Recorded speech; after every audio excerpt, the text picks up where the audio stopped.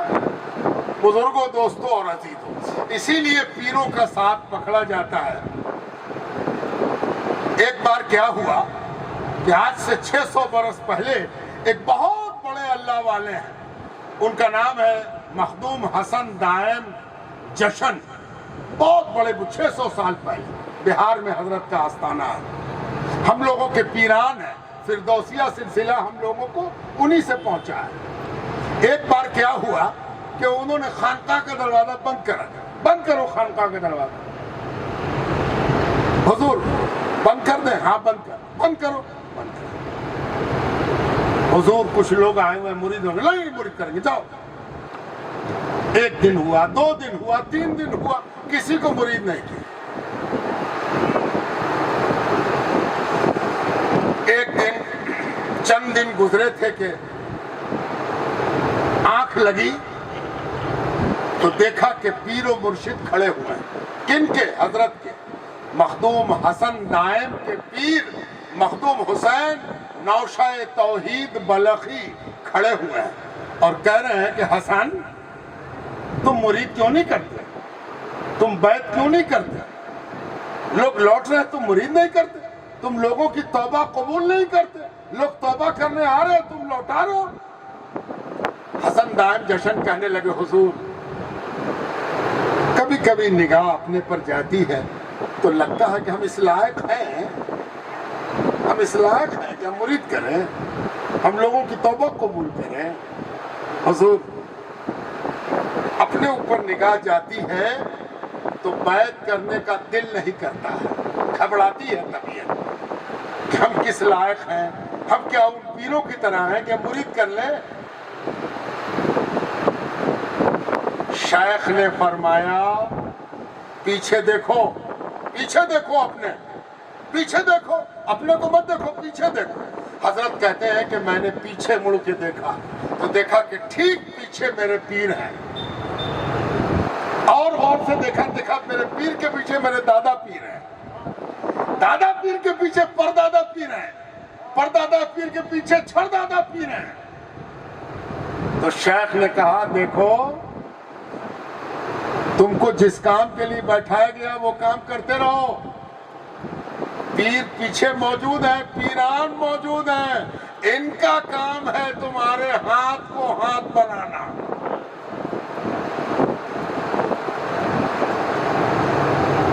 یہ سب کوئی انہونی بات نہیں ہے، مولانا لوگوں کی زبان میں بھی ہم بتا دیتے ہیں آپ کو۔ کوئی حدیث معتبر اور مستند اپنے راوی سے ہوتی ہے، راوی سے، راوی مستند ہے تو حدیث حسن ہے، حدیث معتبر ہے، حدیث صحیح ہے۔ اس لیے اگر راوی مضبوط ہے تو حدیث بھی مستند ہے۔ اسی لیے ایک ہی چیز کا خیال رکھنا چاہیے کہ جس سے مرید ہو رہے ہیں اس کا سلسلہ صحیح ہے نا، پکا سلسلہ ہے نا، سلسلہ ملا ہوا ہے نا پیر سے، بس اتنا اطمینان ہے۔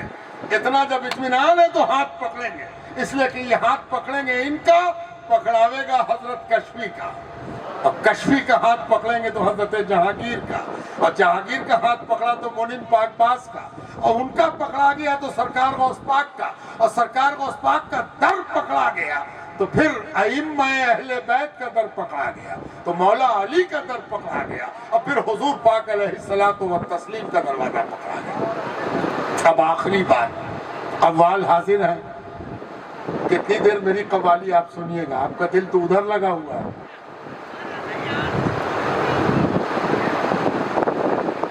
بعض دفعہ قوالی میں بھی 100 تقریر سما جاتی ہے، ایک شعر ایک مصرع قوال کا غضب ڈھا دیتا ہے نا۔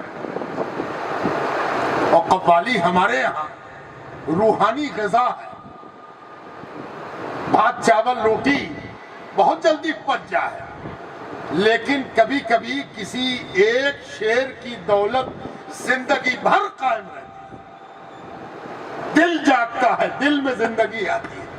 قوالی روحانی غذا ہے. بزرگوں نے لکھا السماع کالصلاۃ، سما کا سننا نماز کے جیسا مقام رکھتا ہے کہ نماز میں بھی حضوری ہوتی ہے اور سما میں بھی بعض دفعہ حضوری ہوتی ہے. حضور پاک علیہ الصلاۃ والتسلیم کی خدمت میں صحابہ موجود ہیں. ایک آدمی کے دوڑنے کی آواز آئی، جیسے کوئی دوڑا ہوا آ رہا، بھاگا ہوا آ رہا، تیز تیز قدموں سے آ رہا. سارے صحابہ متوجہ ہوئے کون آ رہا ہے. دیکھا کہ ایک صحابی آ رہے ہیں. آئے دوڑتے ہوئے قریب آئے، حضور پاک علیہ السلام کے پاس آئے، دم پھولنے لگے، دم پھول رہا. حضور کے پاس آئے، سلام عرض کیا، صلاۃ و سلام علیک یا رسول اللہ، امی باپ بھی فدا کا یا رسول اللہ، میرے ماں باپ آپ پر قربان، میری جان آپ پر قربان، میری روح آپ پر قربان.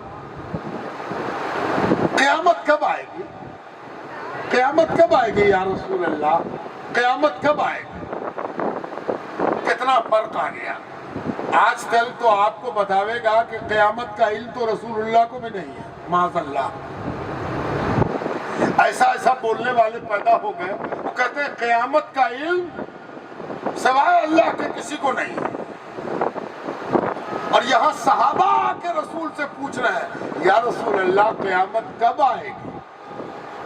کیا پتا چلا کہ صحابہ کو جو اسلام حضور پاک علیہ السلام سے ملا تھا اس میں یہ والی چنتا نہیں تھی کہ حضور کو تو یہ معلوم ہی نہیں، ہم پوچھے کیسے، ہے نا. صحابہ کا ایمان کیسا ہے، صحابہ کا اعتقاد کیسا ہے، یہ دیکھنے کی ضرورت ہے کہ ایک صحابی دوڑا ہوا آ رہا حضور کے پاس یہ پوچھنے کہ قیامت کب آئے گی. تھوڑی ان کی سانس ٹھیک ہوئی تو حضور صلی اللہ علیہ وسلم نے فرمایا کچھ تیاری کی ہے کہ پوچھتے ہو قیامت کب آئے.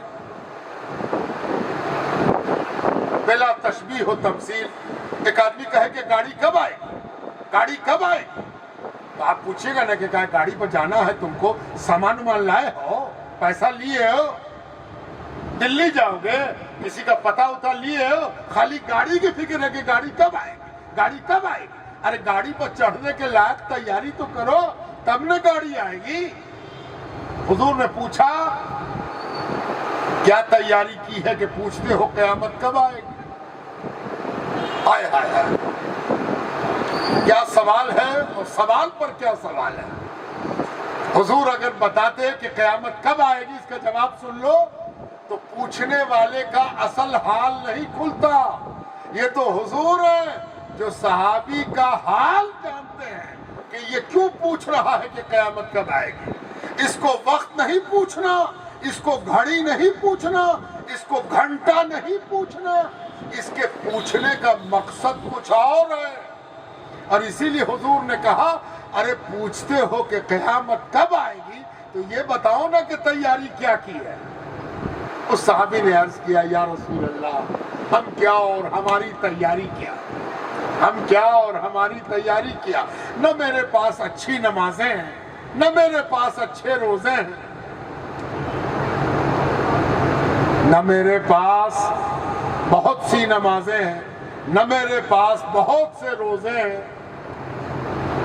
اگر کچھ ہے میرے پاس تو صرف ایک دولت ہے، صرف ایک پونجی ہے، صرف ایک سرمایہ ہے، اور وہ یہ ہے کہ میں دل کی گہرائی سے آپ کو چاہتا ہوں اور آپ کے اللہ کو چاہتا ہوں. دل کی گہرائی سے آپ کو چاہتا ہوں اور آپ کے اللہ کو چاہتا ہوں. میری چنتا بس یہی ہے کہ قیامت کب آئے گی. ہم تو یہ چاہتے ہیں کہ قیامت ابھی آ جائے تاکہ ہم آپ کے قدموں میں ہو، آپ کو پکڑے رہے اور قیامت آ جائے، کیا نا. بس اتنا ہی ہم چاہتے ہیں کہ قیامت کب آئے گی، ابھی کیوں نہیں آتی کہ ہم آپ کو پکڑے ہوئے ہیں، قیامت ہم کو آپ سے جدا نہ کرے. تو حضور نے فرمایا المرء مع من احبا. کیوں پریشان ہوتا ہے کہ قیامت کب آئے گی؟ تو جہاں چاہے وہاں رہ، گھبرا مت. قیامت میں آدمی اسی کے ساتھ ہوگا جس کو وہ چاہتا ہو، جس کو وہ چاہتا ہو۔ اب والی تو سن لیا، آپ میں سے کسی کو حال نہ آیا۔ حدیث میں آتا ہے، حضرت انس ابن مالک رضی اللہ تعالی عنہ فرماتے ہیں، صحابہ نے جب یہ سنا کہ اچھا قیامت کے روز آدمی اسی کے ساتھ ہوگا جس کو وہ چاہتا ہوگا، تو صحابہ کھڑے ہو گئے اور رقص کیا۔ صحابہ کھڑے ہو گئے اور کھڑے ہو کے رقص کیا۔ حضور پاک علیہ السلام بیٹھے ہوئے اور چاروں طرف صحابہ رقص کر رہے ہیں۔ یعنی یہ بات اتنی اچھی لگی کہ سب کا دل خوش ہو گیا کہ یا رسول اللہ قیامت جب آئے ہم تو آپ ہی کے ساتھ ہوں گے نا، چاہے جب آئے قیامت، جہاں آئے قیامت۔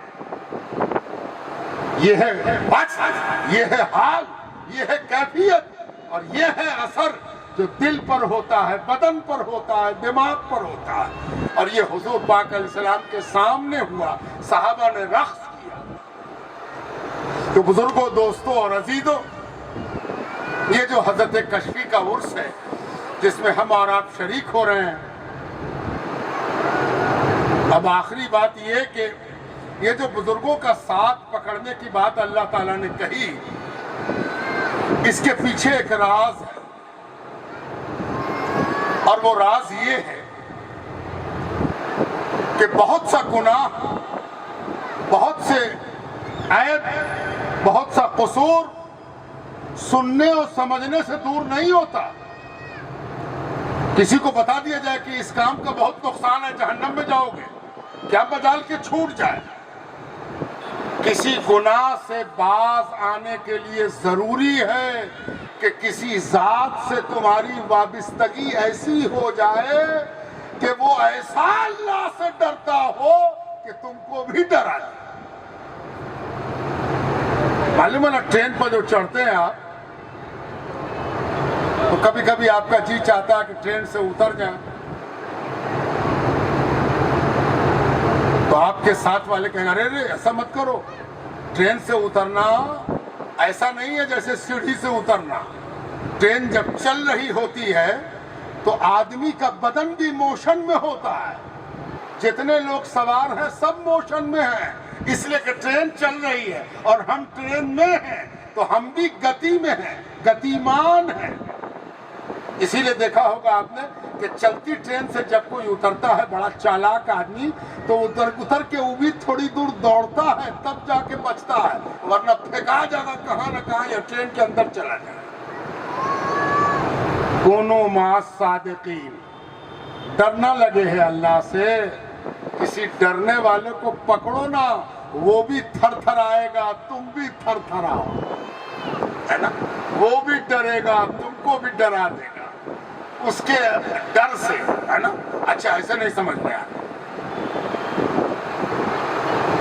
آدمی جب الاؤ کے پاس جاتا ہے، ٹھنڈا لگ رہا، بہت ٹھنڈا ہے تو آگ جل رہی، آگ والے کے پاس پہنچ گئے آپ کو بھی گرمی ملنے لگی، جان آ گئی، جان آ گئی، ہے نا۔ اے سی روم میں چلے گئے، سب پسینہ سوکھ گیا، ہے نا۔ یہی ہے کونوا مع الصادقین، پیر کے ساتھ اس لیے وابستہ ہو جاؤ کہ اگر پیر سے رشتہ صحیح ہوا تو گناہ میں کمی آئے گی، عیب میں کمی آئے گا، قصور میں کمی آئے گا، ہے نا۔ اس کو محسوس کرو، اور اگر نہیں کمی آ رہی ہے تو اس کے مطلب پیر سے تعلق صحیح نہیں ہے۔ پیر سے محبت ہونی چاہیے، بے پناہ ہونی چاہیے، غیر معمولی ہونی چاہیے، ابھوتپورو ہونی چاہیے۔ جتنی محبت پیر سے ہوگی اتنی ہی دنیا سے چھٹکارا ملے گا۔ آپ کہیے گا دنیا سے چھٹکارا، تو دنیا کے مطلب کیا ہوتا ہے؟ کاروبار چھوٹ جائے گا، بیوی بال بچہ چھوٹ جائے گا پیر کرے سے۔ آپ دنیا کا ڈیفینیشن سمجھا ہی نہیں۔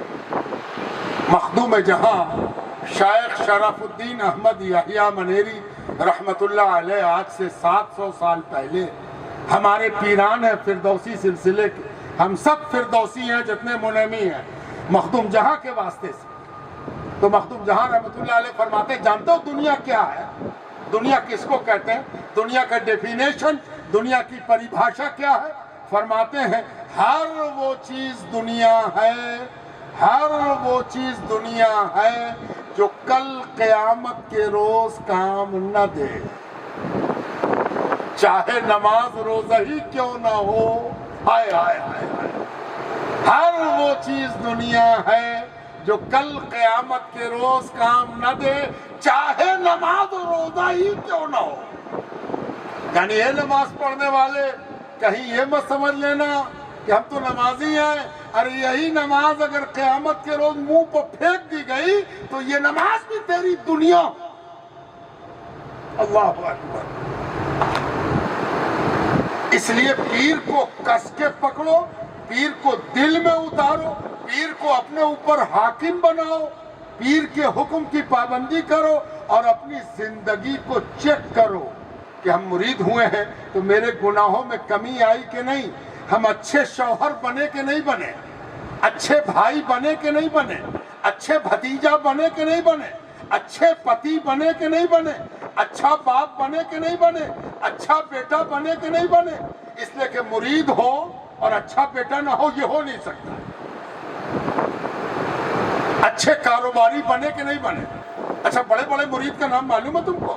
امیر خسرو اس ہندوستان میں سب سے بڑا مرید ہے نا؟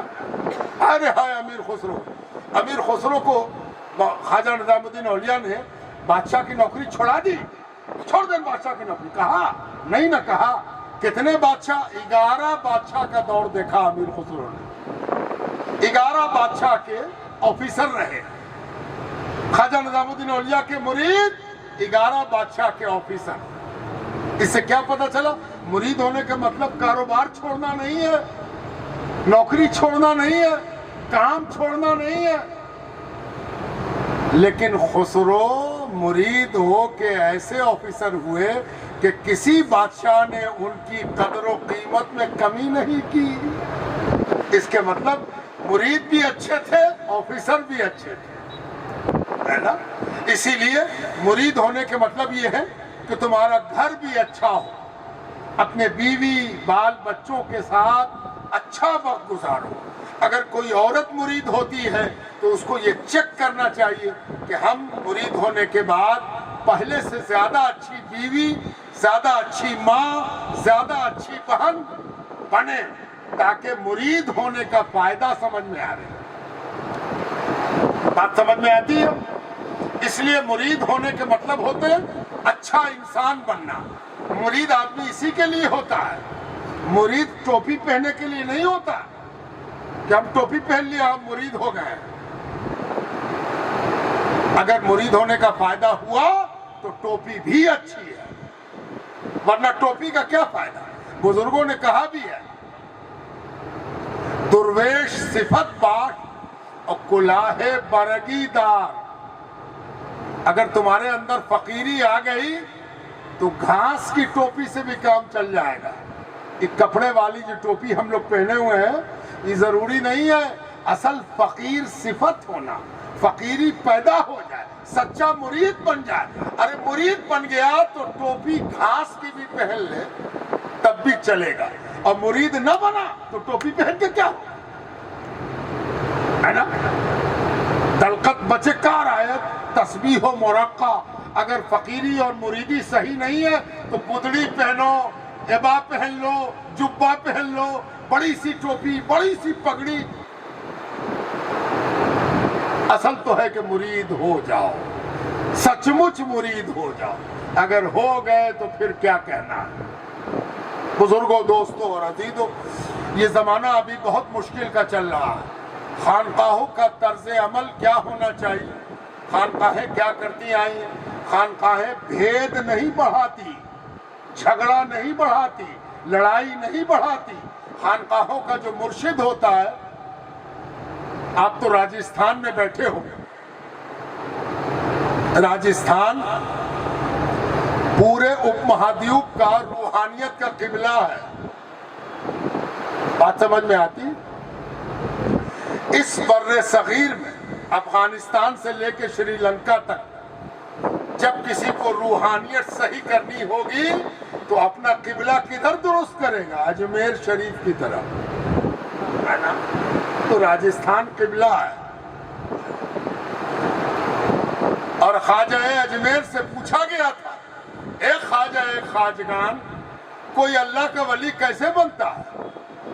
اللہ کا ولی کیسے بنے گا؟ خواجہ صاحب نے فرمایا 3 صفت پیدا ہوگی تو ولی بنے گا۔ 3 صفت، یہی خانقاہ ہے، یہی 3 صفت جہاں پیدا ہو جائے وہ خانقاہ ہے۔ پوچھا گیا کون 3 صفت؟ کہا پہلی صفت سورج کی۔ سورج جب آسمان میں نکلتا ہے تو آج تک اس نے روشنی دینے کے لیے دھرم نہیں پوچھا۔ کون کون دھرم کے ہو تم لوگ؟ مسلمان ہو لو روشنی، ہندو ہو جاؤ اندھیرے میں، ہے نا، جینی ہو ہٹو، نماز پڑھے ہو روشنی لو، نماز نہیں پڑھے ہو اندھیرے میں رہو، سید ہو لو روشنی، انصاری ہو ہٹو۔ ایسا ہوا ہے کبھی؟ نہیں۔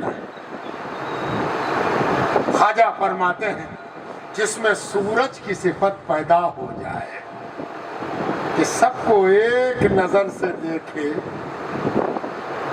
اللہ کے ولی ہونے کی ایک سیڑھی طے ہو گئی۔ دوسری صفت کیا ہے؟ تم نے دیکھا ہے کبھی ندی بہتی رہتی ہے؟ آپ کے یہاں بھی ایک ندی ہے چھوٹی سی پالی میں، ہے نا، ہے ندی، کبھی کبھی سوکھ جاتی ہے پھر پانی آ جائے، ہے نا، اللہ کا شکر ہے ندی ہے۔ ندی نے پانی دینے کے لیے کبھی پوچھا ہے کہ دیوبندی ہو کہ بریلوی ہو؟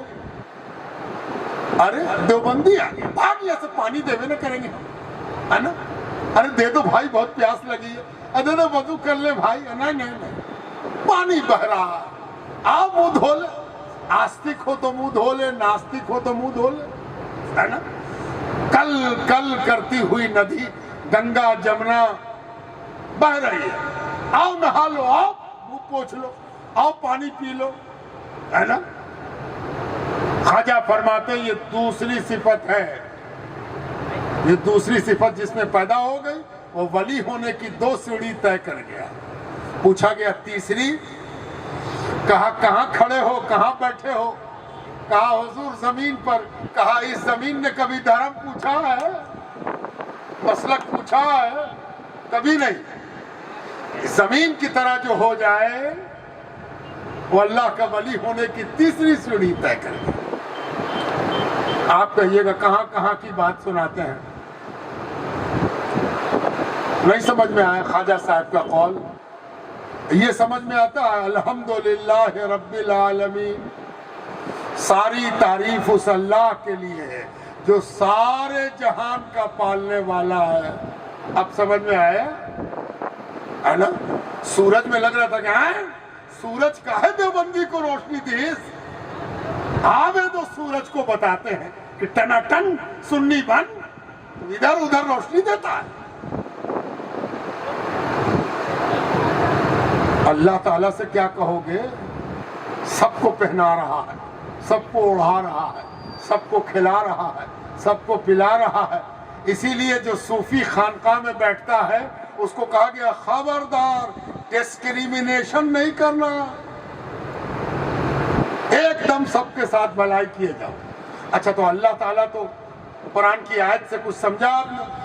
اللہ کے رسول کے بارے میں اللہ تعالیٰ کا تھا وَمَا أَرْسَلْنَاكَ إِلَّا رَحْمَةً لِلْعَالَمِينَ، ہم نے آپ کو نہیں بھیجا، سارے عالم کے لیے رحمت بنا کے بھیجا ہے۔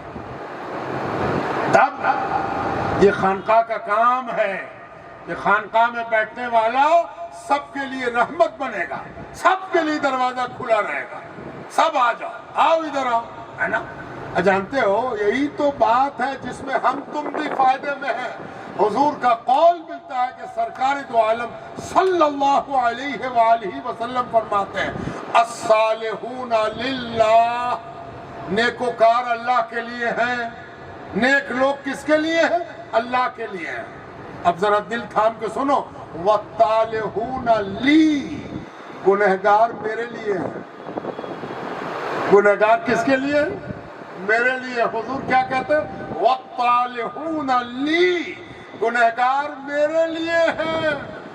اب آخری جملہ سنو، حضور پاک علیہ السلام کی خدمت میں صحابہ بیٹھے ہیں، ایک آدمی آیا، ایک دم کالا کلوٹا حبشی، موٹے موٹے ہونٹ، کسی طرف سے دیکھنے کو جی نہ چاہے، جو دیکھے کہے کہ بڑا کالا، بڑا موٹا، بڑا عجیب، فلانا ہے، یہ کون ہے، یہ کہاں سے آ گیا، ایسا آدمی ارے باپ آج تک نہ دیکھا ہے نا۔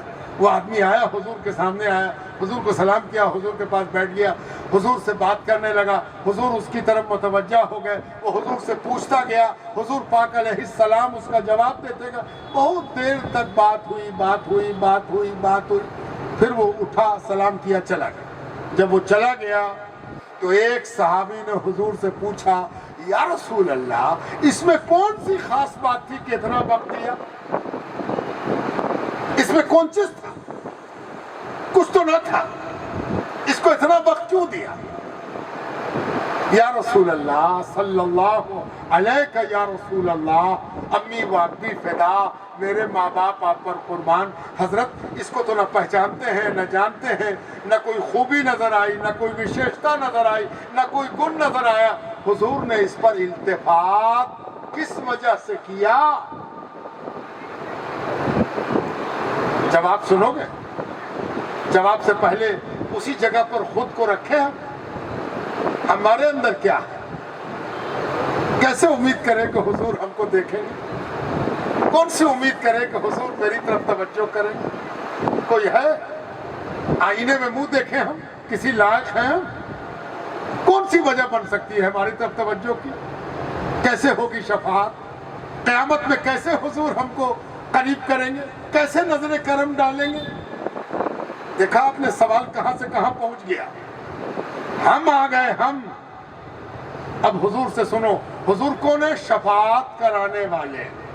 ہم سب امیدوار ہیں حضور کی شفاعت کے، ہے نا؟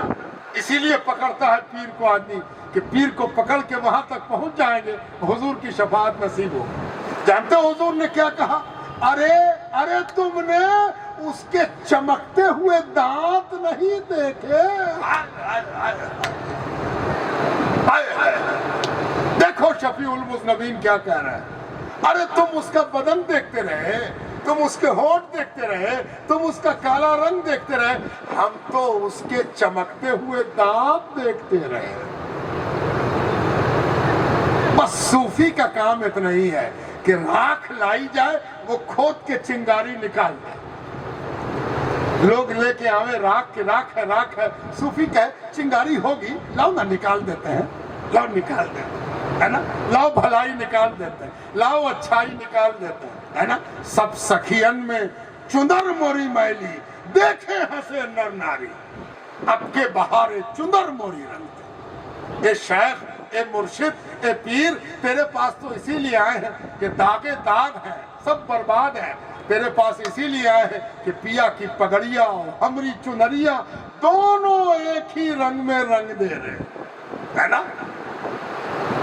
دونوں ایک ہی رنگ میں رنگ دے رہے۔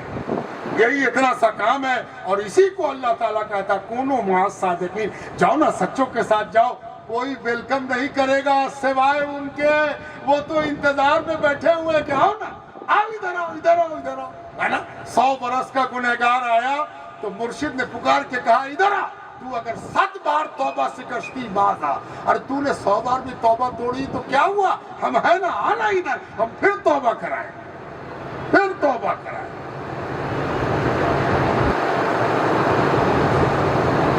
یہ سب جس نے سکھایا اس کا نام نامی ہے محمد الرسول اللہ صلی اللہ علیہ وآلہ وسلم۔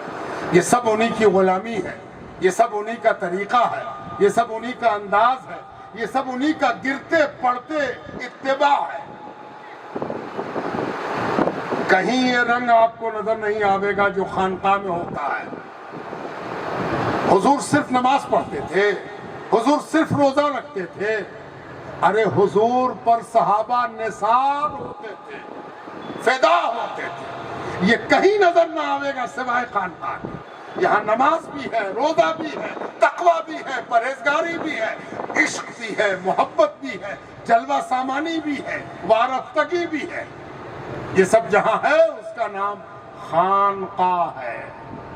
اللہ تبارک و تعالی اس خانقاہ کو قائم و دائم رکھے، اس کے جانشین پر اپنی رحمت نازل فرمائے اور حضرت کشفی کی خانقاہ کو اور عروج بخشے۔ اس خانقاہ سے خوش اعتقادی، نیک نامی، لوگوں کی پذیرائی ہوتی رہے۔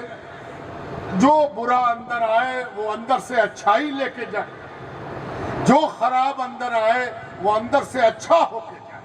اللہ تبارک و تعالی نظر بد، نظر حسد، نظر دشمناں سے اس خانقاہ کو محفوظ و مامون رکھے اور یہاں کے شیخ اور ان کے طفیل تمام مریدین کی عاقبت بخیر کرے، انجام بخیر۔